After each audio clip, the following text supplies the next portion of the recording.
Yon, samahan nyo ako ngayong araw sa isang shooting ng Japanese short film. Sinama tayo ni Kuya Eko sa isang shooting.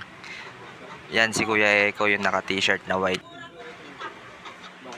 Yun o, nagsiset na tayo ng mga gagamitin. Yan, nasa taping na.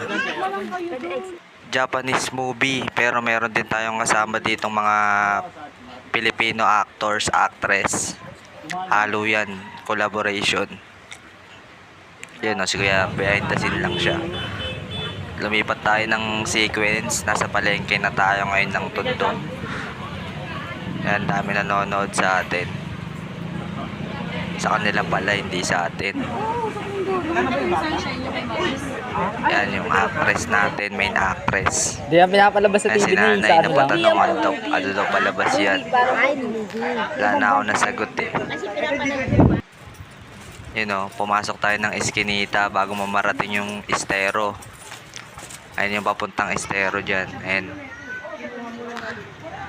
meron ulit dong scene na kailangang i-take.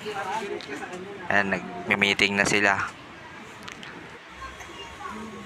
Ayan si Kuya, katabi ko lang siya dito. Audio man yan si Kuya. Mga nagbi-mix yan ng audio ng mga nag-actors tsaka actress. Siya yung bahala dun. Dito lang tayo sa gilid, kasama yung mga batang makulit. Curious yan sila sa ginagawa natin, kaya makulit yan sila. Yan, muntik pa tayo mabagsakan ng bakal. Buti na lang, nagtulong-tulong ng mga natin, crew.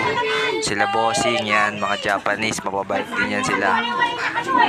Napasabi sila ng dangerous. Pero patawa-tawa lang yan sila. Enjoy na lang din sila kahit babagsak na yung bakal. Ayan o, tulong-tulong lahat para di mabagsakan. Buti na lang walang napakaw. Yan, mga naging kaibigan ko yan, sila nanay. Yan o, pinagkakaguluhan na sila kasi Japanese sila eh. Inutusan nila tayo bumili ng cake. Yan, dumaan tayo sa palengke. GTA lang. Ayun o, sold out yung binibenta ni nanay na turon.